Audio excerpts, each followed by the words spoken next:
what are the reasons a jinni would enter inside your body? What would cause that? We're going to talk about jinn possession. Reasons why possession occurs. Now I'm talking, why would the jinn possess somebody without being commanded or contracted to do so by a magician? I have written down 3. The first is in order to further the aims of the shaitan. Secondly, if a person has harmed the jinn or their family, and again we see this many times.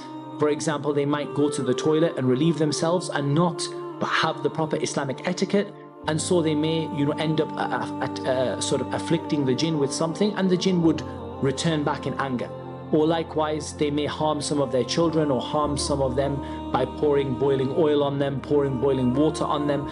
The jinn can be harmed by some of the things that harm human beings, like boiling liquids and like other things. Number 3, ذكر شيخ الإسلام, love. That the jinni actually may love you. العشق, the lustful love. وذلك الرسول صلى الله عليه وسلم told us what to do when we take off our clothes. Bismillah. If you say Bismillah, a curtain between you and the jinni.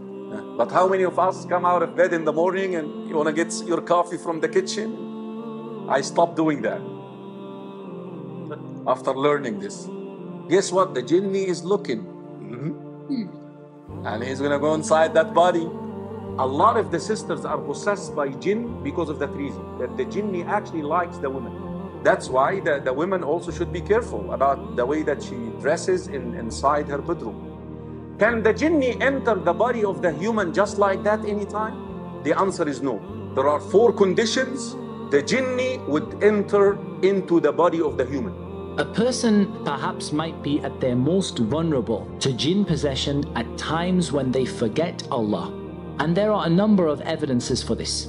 The first is the statement of Allah subhanahu wa ta'ala, whoever turns away and lives without the remembrance of Allah, we assign for them a shaitan that will accompany them. When you completely forget Allah is when you undergo, when you have experienced extreme emotions. I'm not talking about you get angry, but I'm talking you get so angry that you lose your mind. You no longer know what it is that you're saying. And it's a time when you are vulnerable to being attacked from the shaitan. And indeed the Prophet ﷺ warned against this kind of anger in the famous hadith, لا تغضب, do not become angry. Even when a person experiences extreme joy, extreme sadness, to the point where they no longer can control themselves and their bodies and what they're saying and what they're thinking, then this is a time when a person is particularly vulnerable. We also have an evidence from the Sunnah that a person is vulnerable in places that are particularly unclean or isolated. And the bathroom is a place which is particularly unclean, generally, in comparison to the rest of the house. And indeed, the Prophet ﷺ would say, Allahumma inni a'udhu bika min al-khubuthi wal-khaba'ith. And in one explanation of al-khubuthi wal-khaba'ith is the male and the female jinn. O Allah, I seek refuge from you with the male and female, or from the male and female jinn. The second is, as I said, the dua for intimate relations. Allahumma jannibna ash-shaytan wa jannib ash-shaytana ma razaqtana. O Allah, keep the shaitan away from us and keep the shaitan away from the children that you give us. Again, this indicates to us, this is a time when, in terms of personal cleanliness, you are less clean than other times.